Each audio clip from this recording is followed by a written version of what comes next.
आज अमरावतीमध्ये जे आहे फार एक मोठी दुर्दैवी घटना घडलेली आहे. स्त्री रुग्णालयाच्या बाल शिशुगृहाच्या अतिदक्षता विभागात जे आहे व्हेंटिलेटरमध्ये अचानक स्फोट झाल्यामुळे जे आहे या संपूर्ण वॉर्डमध्ये किंवा या संपूर्ण कक्षामध्ये जे आहे जवळपास 40च्या अधिक मुलं त्या ठिकाणी भरती होती. त्या संपूर्ण घटनेमध्ये स्फोट झाल्यानंतर आग लागली. संपूर्ण या ठिकाणी जे आहे आग लागल्यानंतर पूर्ण वॉर्डमध्ये जो आहे तो धूर फैलला आणि या दुर्दैवी घटनामध्ये जे आहे तीन बालकांचा मृत्यू झाल्याचं या ठिकाणी समोर आलेलं आहे. नेमकी ही घटना कशी झाली आणि घटनेनंतर त्या ठिकाणी उपस्थित असलेल्या संपूर्ण कर्मचाऱ्यांनी कसं हे संपूर्ण प्रकरण हँडल केलं, हे संपूर्ण प्रकरण पुढील काही मिनिटात आपण जाणून घेणार आहोत. नमस्कार, मी धनंजय साबळे, मुंबई तकमध्ये आपलं स्वागत आहे. अमरावतीच्या स्त्री रुग्णालयातला हा कदाचित आजचा त्या मातेसाठी, त्या पित्यांसाठी हा एक काळा दिवस असू शकतो. कारण आज खूप मोठी या ठिकाणी दुर्दैवी घटना घडलेली आहे. नवजात शिशूंच्या बालगृहात जे आहे कक्षामध्ये आज 3:30 वाजता अचानक संपूर्ण शांत असताना अचानक धावपळ सुरू झाली आणि त्या ठिकाणी उपस्थित जे वॉर्ड बॉय असतील, सिस्टर्स असतील, तिथले कर्मचारी असतील, त्यांनी संपूर्ण या कक्षेकडे धाव घेतली आणि या कक्षेमध्ये संपूर्ण प्रकारे धूरच धूर या ठिकाणी होता. काही ठिकाणी आग होती कारण त्या शिशुगृहामध्ये जे व्हेंटिलेटर असतं त्या व्हेंटिलेटर मधनं अचानक स्फोट झाला आणि त्याच्यातून धूर आणि आगीचे लोट बाहेर आले. अशी घटनेची माहिती मिळताच संबंधित संपूर्ण यंत्रणेने जी आहे या शिशूंना आपल्या जीवाचा पर्वा न करता त्या ठिकाणी बाहेर काढलं आणि जवळपास 40च्या जवळपास या ठिकाणी या संपूर्ण कक्षामध्ये भरती असलेली शिशु होती आणि या शिशूंना फटाफट बाहेर काढलं.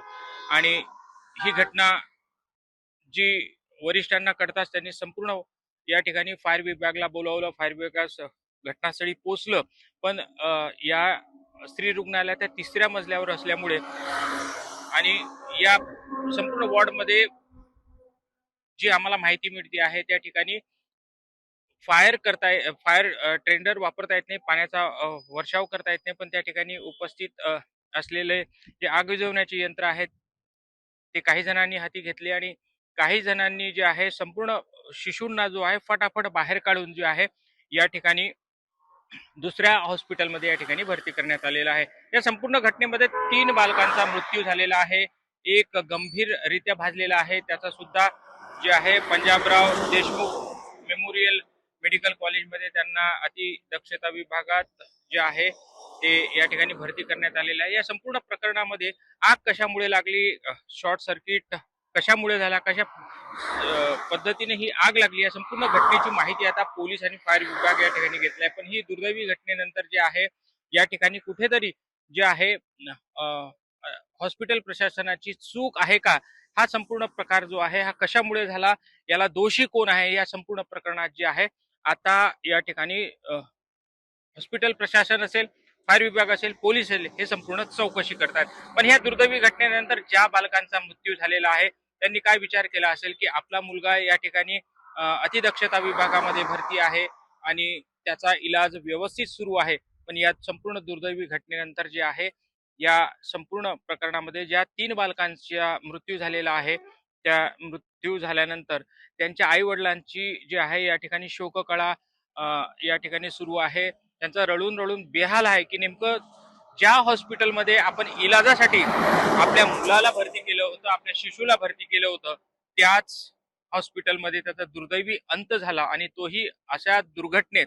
तर या संपूर्ण प्रकरणामध्ये संपूर्ण जिल्ह्यामध्ये नाही, महाराष्ट्रात हळहळ व्यक्त केली जात आहे. पालकमंत्री जे भाजपचे आहेत चंद्रशेखर बावनकुळे यांनी सुद्धा या संपूर्ण घटने संदर्भात जे आहे प्रशासनाला योग्य ते निर्णय देऊन याची चौकशी करायला लावली आणि या संपूर्ण संदर्भात जे आहे त्यांनी या ठिकाणी शोक व्यक्त केला आहे. पण या संपूर्ण प्रकरणामध्ये जे आहे अशा प्रकारे जी दुर्दैवी घटना झाली याची चौकशी सुरू करणे, यापूर्वी सुद्धा अशाच प्रकारे जे आहे एका व्हेंटिलेटरमध्ये स्फोट होऊन त्या ठिकाणी संपूर्ण आग लागली होती. पण त्या दुर्दैवी घटनेमध्ये जे आहे कोणाचा मृत्यू झाला नसला, पण या ठिकाणी 3 बालकांचा या ठिकाणी मृत्यू झालेला आहे आणि त्या दुर्दैवी घटनेची संपूर्ण चौकशी पोलीस यंत्रणा असेल, फायर असेल किंवा प्रशासन असेल, हॉस्पिटल प्रशासन असेल ते करत आहे. धनंजय साबळे, मुंबईत, अमरावती.